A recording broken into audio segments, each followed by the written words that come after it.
সবকিছুই যেন চলছিল স্বাভাবিকভাবে। যুক্তরাষ্ট্র ও কানাডার ভবিষ্যৎ অর্থনীতি, সুযোগ আর সহযোগিতা নিয়ে আলোচনা চলছিল স্বাভাবিক গতিতেই। কিন্তু একটি মাত্র বিজ্ঞাপন যেন বদলে দিল পুরো দৃশ্যপট।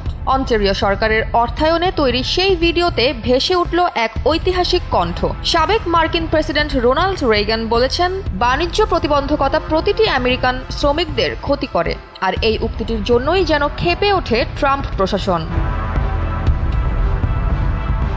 এ ব্যাপারে সোশ্যাল মিডিয়ায় ঝড় তুললেন ডোনাল্ড ট্রাম্প নিজেই। তিনি লেখেন, কানাডা ভুয়া বিজ্ঞাপন ব্যবহার করে যুক্তরাষ্ট্রের আদালতের রায়ে হস্তক্ষেপ করছে। আর ঠিক এর পরপরই কানাডার সঙ্গে সকল বাণিজ্য আলোচনা এখানেই শেষ বলে চূড়ান্ত সিদ্ধান্ত নেওয়া হয়। RICL TMX, যুগের পর যুগ স্থাপনা থাকে মজবুত। তবে ধারণা করা হচ্ছে এই সিদ্ধান্তের পেছনে জমে উঠছিল দীর্ঘদিনের উত্তেজনা। ইস্পাত, অ্যালুমিনিয়াম, কাঠ ও গাড়ির উপর আমেরিকার আরোপ করা 25% শুল্ক, যা ট্রাম্প গত অগাস্ট মাসে বাড়িয়ে 35% উন্নীত করেন। অন্যদিকে কানাডা দেয় পাল্টা শুল্ক। ফলে দুই দেশের বাণিজ্য সম্পর্ক রীতিমতো ঠান্ডা যুদ্ধে পরিণত হয়।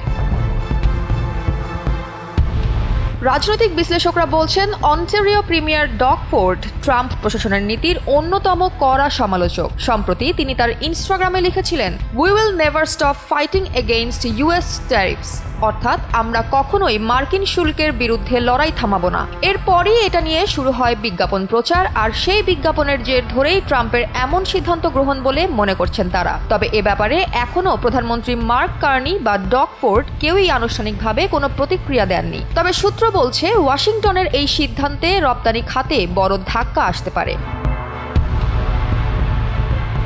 কানাডার মোট রপ্তানির 70%ই যায় আমেরিকায়। তাই এই সিদ্ধান্ত দুই দেশের অর্থনীতিতে গভীরভাবে প্রভাব ফেলবে বলেই আশঙ্কা করা হচ্ছে। একটি মাত্র বিজ্ঞাপনই যেন দুই প্রতিবেশী দেশের মধ্যে তৈরি করল নতুন রাজনৈতিক ঝড়। উচ্চ শুল্কের ফলে বিদেশি দেশগুলোর প্রতিশোধমূলক পদক্ষেপ এবং তীব্র বাণিজ্য যুদ্ধের সূচনা হয়। এর ফলে আরও বেশি শুল্ক, উচ্চ বাণিজ্য বাধা এবং কম প্রতিযোগিতা দেখা দেয়। রেগানের 38 বছর আগের এই উক্তিটি আজও যেন বাজছে আন্তর্জাতিক বাণিজ্যের যুদ্ধক্ষেত্রে। প্রশ্ন এখন একটাই, এটি কি তবে সাময়িক ক্ষোভ, নাকি ট্রাম্প প্রশাসনের নতুন বাণিজ্য যুদ্ধের সূচনা?